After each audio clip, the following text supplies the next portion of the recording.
ದಯಮಾಡಿ ಮುಖ್ಯಮಂತ್ರಿಗಳನ್ನ ನಿಮ್ ಕೈ ಜೋಡಿಸಿ ನಮಸ್ಕಾರ ಮಾಡಿ ನಾನು ಕೇಳ್ಕೊಳ್ತಾ ಇದ್ದೀನಿ. ರಾಜಕೀಯವಾಗಿ ನಾನೇನ್ ಮಾಡಿದ್ದೀನಿ, ನೀವು ನಮ್ಮ ಮೇಲೆ ಏನು ಹೋರಾಟ ಮಾಡಿದ್ದೀರಿ, ಅದ್ರ ಬಗ್ಗೆ ನನಗೇನು ನೋವಿಲ್ಲ. ಇದು ಹಣೆ ಬರಹ. ನಾವು ಜೈಲಿಗೆ ಹೋಗ್ಬೇಕಾಗಿತ್ತು, ಗಣಿ ಇನ್ನೊಂದು ನೀವು ಇದೆಲ್ಲ ಕೂಡ ನಮ್ಮ ಪ್ರಾಪ್ತ ಏನಿರುತ್ತೆ ಅದಾಗುತ್ತೆ. ಆದ್ರೆ ನಾನು ನಿಮ್ಮಲ್ಲಿ ರಿಕ್ವೆಸ್ಟ್ ಮಾಡ್ತಾ ಇರುವಂತದ್ದು, ನಿಜವಾಗ್ಲೂ ಕೂಡ ಈ ರಾಜ್ಯದ ಉಪಮುಖ್ಯಮಂತ್ರಿಯಾಗಿ ಅವ್ರು ಏನ್ ನಡ್ಕೊಂಡಿದ್ದಾರೆ, ಅವರ ಮುಖ್ಯಮಂತ್ರಿ ಸ್ಥಾನಕ್ಕೆ ಹೋಗೋದಕ್ಕೆ ಆ ಭಗವಂತ ಅವಕಾಶ ಮಾಡಿ ಕೊಡಬಾರ್ದು ಅನ್ನೋದು ಒಂದು. ನೀವು ದಯಮಾಡಿ ಈ ರಾಜ್ಯದ ಮುಖ್ಯಮಂತ್ರಿಗಳಾಗಿ ಇನ್ನ 2.5 ವರ್ಷ ಇರಬೇಕು.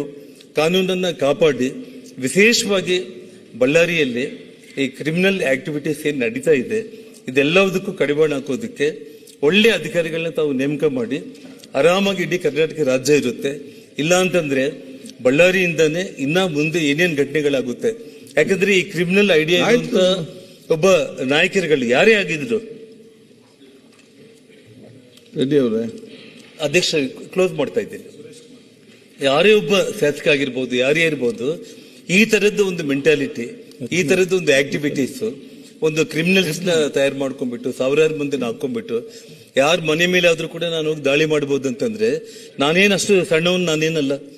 ಇವತ್ತು ಬಳ್ಳಾರಿಯಲ್ಲಿ ಇವತ್ತು ನನಗೇನು ಲಕ್ಷಾಂತರ ಜನರಿದ್ದಾರೆ. ಒಂದು ಕಾಲದಲ್ಲಿ 10ರಲ್ಲಿ 9 ಸೀಟ್ ಗೆದ್ದಿರುವಂತವ್ರು ಇವತ್ತು 1 ಸೀಟ್ ಗೆದ್ದು 9 ಸೀಟ್ ಸೋತಿರ್ಬಹುದು. ನಾಳೆ 10ಕ್ಕೆ 10 ಗೆಲ್ಬಹುದು. ರಾಜಕೀಯ ಇದು, ಅದೇನೇ ಬದಲಾವಣೆಗಳಾಗಿರ್ಬಹುದು. ಅಧಿಕಾರ ಇರ್ಲೇ ಬಿಡ್ಲೆ ಇವತ್ತು ಶಾಂತಿ ಅನ್ನೋದು ಬೇಕು. ಬಳ್ಳಾರಿ ನಗರ ದೊಡ್ಡ ಮಟ್ಟದಲ್ಲಿ ಅಭಿವೃದ್ಧಿ ಆಗ್ಬೇಕು.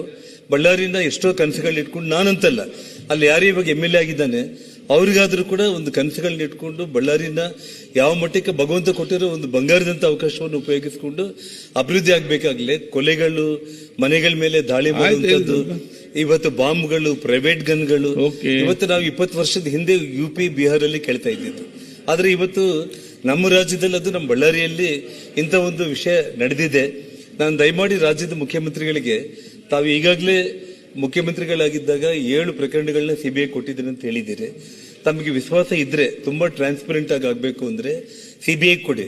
ಒಂದ್ ವೇಳೆ CBI ಕೊಡ್ಲಿಕ್ಕೆ ಆಗ್ಲಿಲ್ಲ ಅಂತಂದ್ರೂ ಕೂಡ, ಯಾಕಂದ್ರೆ ಅದು ಕೇಂದ್ರ ಸ್ವಾಮಿ ಸಂಸ್ಥೆ, ನಂಬಿಕೆ ಇಲ್ಲ ಅಂತಂದ್ರೆ ತಾವು ತಕ್ಷಣ ಒಂದು ಸಿಟ್ಟಿಂಗ್ ಹೈಕೋರ್ಟ್ ಜಡ್ಜ್ಗೆ ಇದನ್ನ ಎಂಕ್ವೈರಿಗೆ ತಾವೇನಾದ್ರೂ ಕೊಟ್ಟು ತುಂಬಾ ಪಾರದರ್ಶಕವಾಗಿ ನಾನು ಇದ್ದೇನೆ ಅಂತೇಳಿ ತಾವೇನಾದ್ರೂ ತೋರಿಸಿದ್ರೆ ನನಗೆ ನಿಜವಾಗ್ಲೂ ಕೂಡ ನಾನು ಯಾವತ್ತಿಗೂ ಕೂಡ ಬಳ್ಳಾರಿ ಇಡೀ ಆ ಜಿಲ್ಲೆ ಜನರ ಪರವಾಗಿ ನಾನು ನಿಮಗೆ ಕೃತಜ್ಞತೆಗಳನ್ನ ಸಲ್ಲಿಸುವಂತ ಒಂದು ಸಮಯ ಖಂಡಿತವಾಗ್ಲೂ ಕೂಡ ಬರುತ್ತೆ. ನೋಡಿ, ಒಂದು ತಿಂಗಳಾದ್ರೂ ಕೂಡ ಕೇವಲ 3 ಗನ್ಮ್ಯಾನ್ಗಳನ್ನ ಬಂಧನ ಮಾಡಿಬಿಟ್ಟು ಅಲ್ಲಿಗೆ ಕೈ ತೊಳ್ಕೊಳ್ಳುವಂತ ಒಂದು ಸ್ಥಿತಿ ಬರಬಾರ್ದು.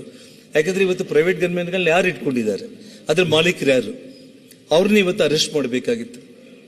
ಇವತ್ತು ನಿಮ್ಮ ಪಕ್ಷವನ್ನ ಅಧಿಕಾರಕ್ಕೆ ತಗೊಂಡು ಬಂದಿರುವಂತ ಒಬ್ಬ ಕಾಂಗ್ರೆಸ್ ಕಾರ್ಯಕರ್ತನ ಕೊಲೆ ಆದ್ರೂ ಕೂಡ ಆ ಕೊಲೆಗೂ ಕೂಡ ನ್ಯಾಯ ಸಿಗದೆ ಇರುವಂತ ಒಂದು ಸ್ಥಿತಿ ನಿರ್ಮಾಣ ಮಾಡೋದು ಬೇಡ.